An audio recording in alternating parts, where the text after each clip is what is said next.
Hello and welcome back everybody to another episode of the Mets franchise here. We had the draft last episode and now we're doing the All-Star weekend with the home run derby here in Texas. Francisco Lindor having a heck of a year. Man, oh man, maybe he might reach 40 home runs for the first time in his career, the way he's going here. And he's going to have to face off against Matt Wallner in round one. So see if he can find a way to get all the way through to the finals here.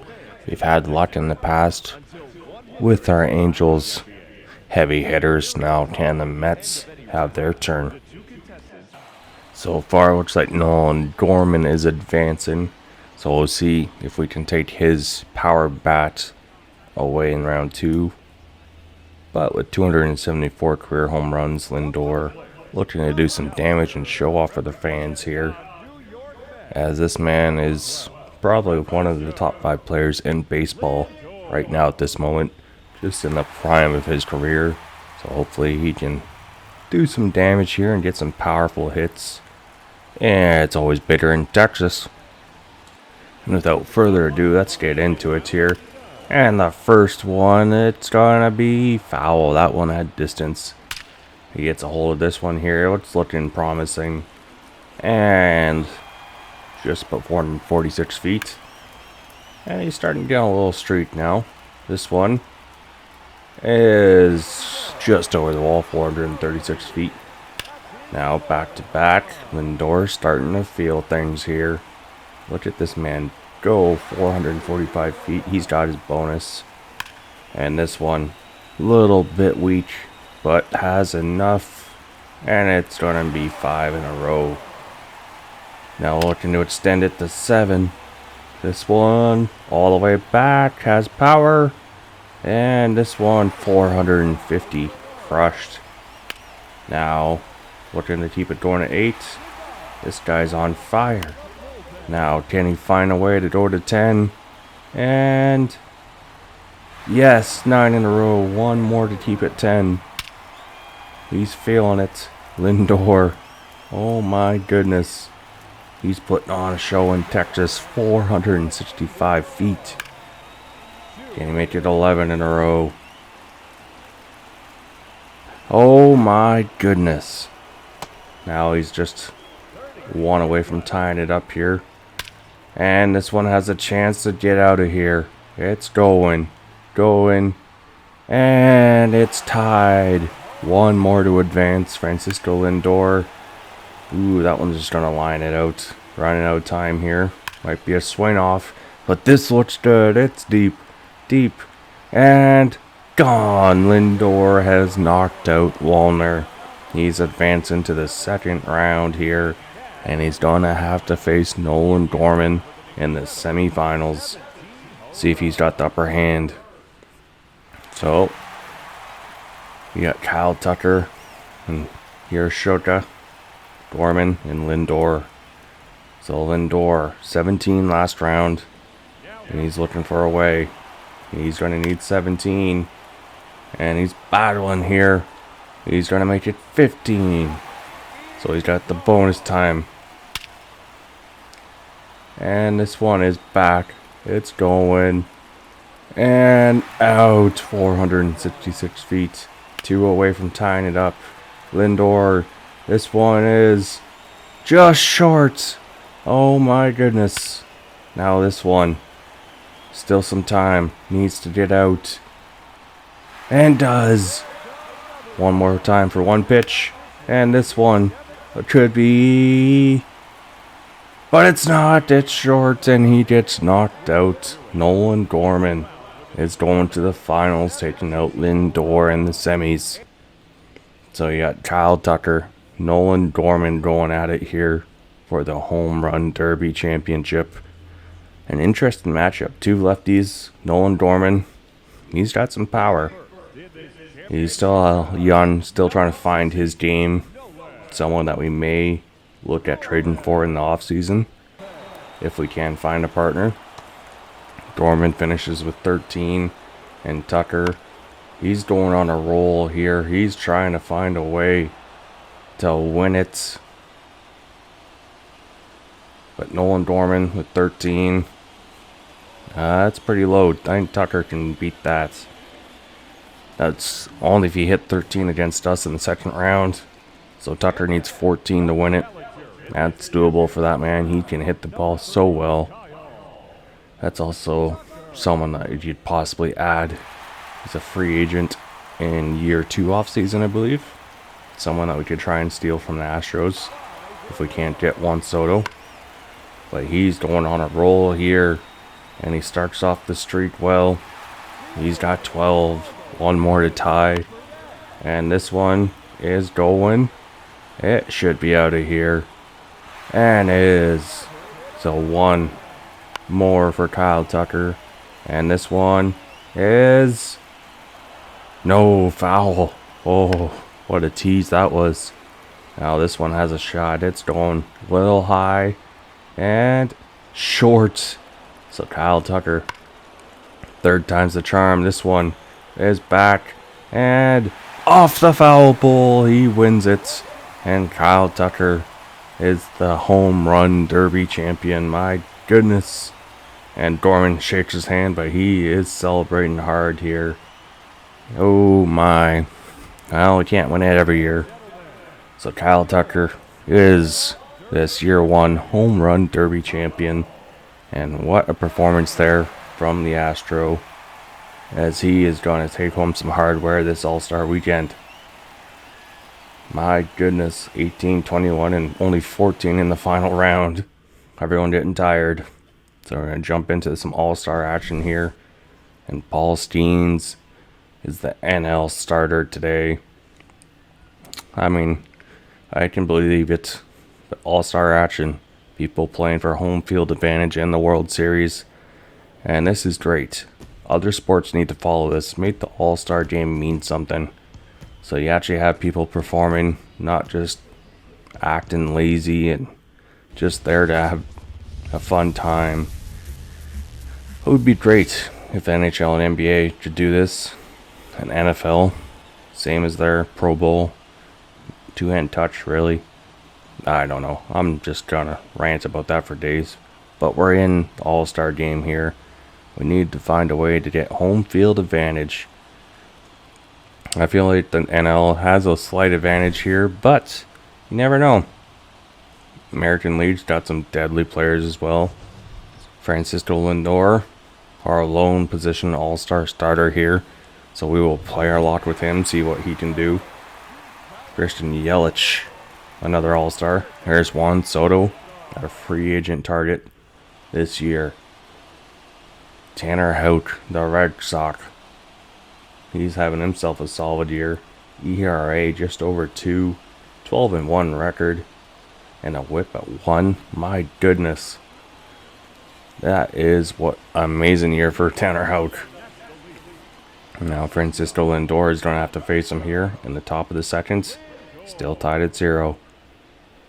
Lindor looking to find some pop in his game here against Houck. Houck with the pitch. And we're going to watch that one for a sinker for an 0-1 count. Alright, see what he's got. 94 sinker. And this one, another sinker. Tried to line up, but we're just going to ground out to our counterparts. So now 3-0 for the AL. 2-0 count for Lindor. And this one is smoked right up the middle. And he's thinking 2. And he's going to get there well in time. That's a 1-out double for Lindor, starting a rally for this National League squad. Lindor, just like he does for the Mets, trying to rally a comeback. He's got some clutch hitting in his genes, I'll tell you what. Cleveland Guardians, wish they probably still had him. Now Kyle Hideshoka. This guy's been huge this year. Someone that was kind of been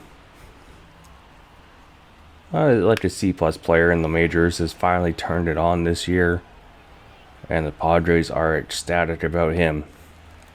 Lindor, not going to tie it up on that. Not going to test the arm. No way Jose on that. Alright, now Lindor at second. NL trying to get back in this game. Runner in scoring position. Teoscar Hernandez, a former Blue Jay, trying to make something happen. Hernandez, 0-2 count. Corbin Burns, another eye we have in free agency.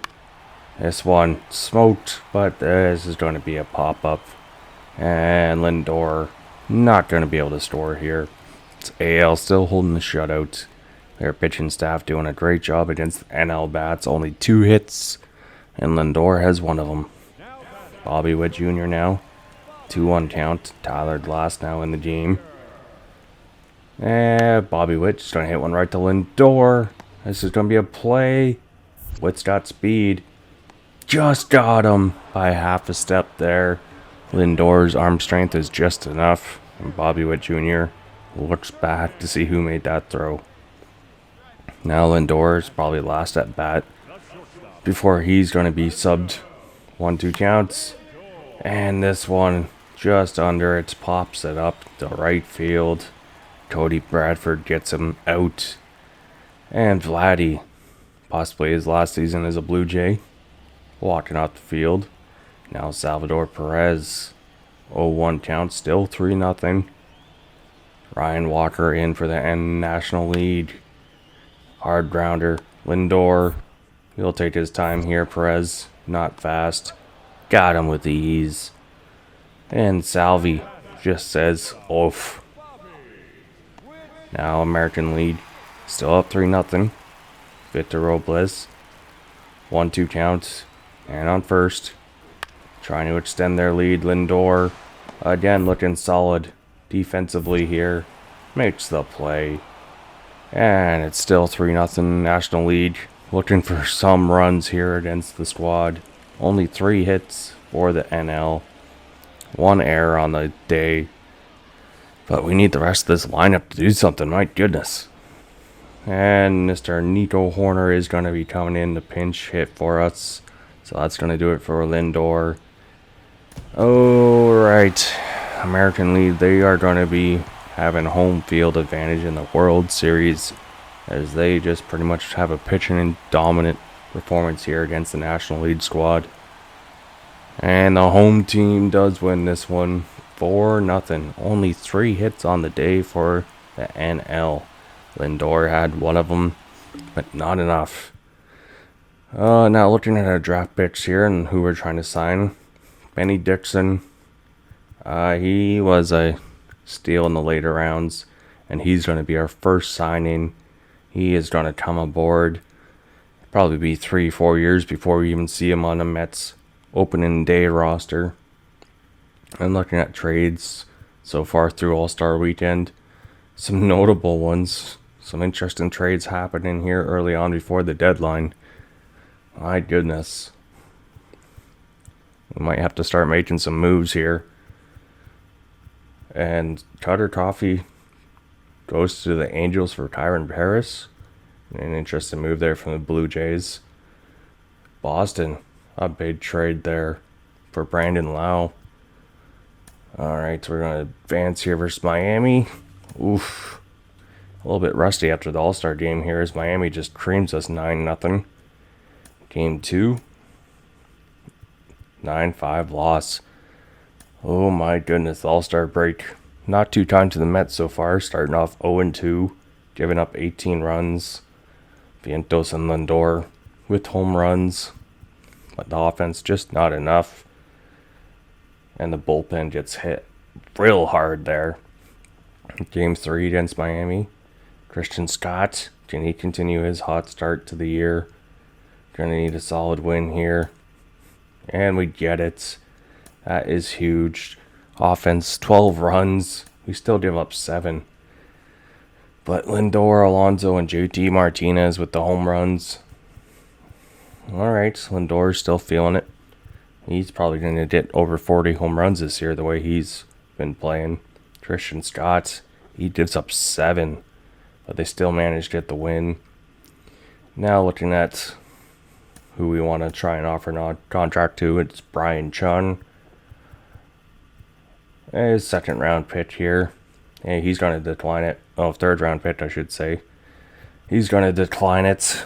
So our second round pick, Pedro Pinto. We are going to look at bringing on, and he's going to accept that offer. Oh, that is huge. All right, if we can sign everyone we drafted, I'll be all right with that. And you got Kevin Roper, Buddy Gonzalez. Let's see. We can probably offer him. Oh, yeah, he's coming aboard. Let's go.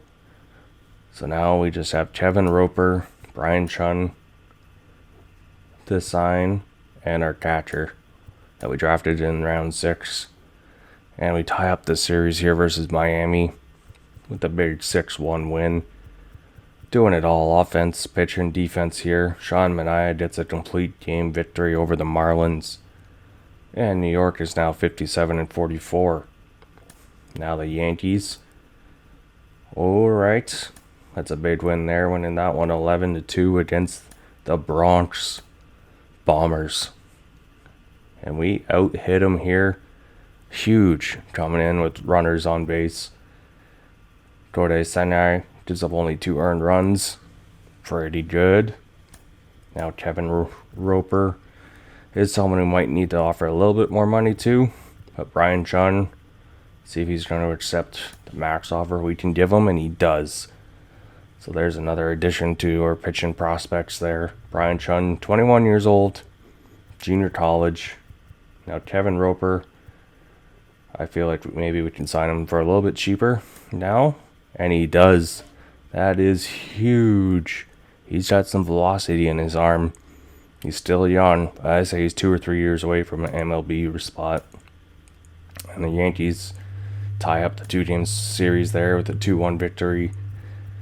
Brett Batty with the lone home run for the Mets. Severino, pretty solid outing against his former squad. Now versus the Braves. Ooh, we dropped this one. 5-2. Jose Iglesias, oh my god. Gets the lone home run. Ooh, Quintana, a rough outing from there. Rare rough outing. Game 2 versus the Braves. Oh, we tie up the series. Alright, 11-6. The offense comes in clutch. We'll take that all day. That is huge. Vientos has 2 home runs. Alonso, Alvarez, Nimmo. And Christian Scott. He's starting to get hit up pretty good. So maybe he goes down to the minors if he continues to struggle. But he's getting wins. 6-4 loss against the Braves. We don't want them coming back. They're starting to heat up here. They're right behind us in the standings. Gotta try and find a way to tie this series. Now Sean Cahill, last man we got to sign, and we have a lot of money left on him. And he's coming aboard. Sean Cahill, 6th round draft pick catcher, adding on to that depth here. Now looking at people we could extend. Alonso, he's starting to decline. Let's see how much he would want. He only wants $12 million a year, and I think that is definitely doable for Pete Alonso. For 5 years, I think we can make that work. We'll probably wait till the off season, but I'm liking that contract for him. Now Vientos, he still has a lot of team control. We don't want to use it all up, so I think we're just going to offer him a 2-year deal right now. See if he will come aboard for that. Is our plan. Quintana, Severino would probably be off the roster next year. Christian Scott, a lot of team control. Be our 5th man starter next year. But that is it for now, and we will see you guys next time. Till then, peace.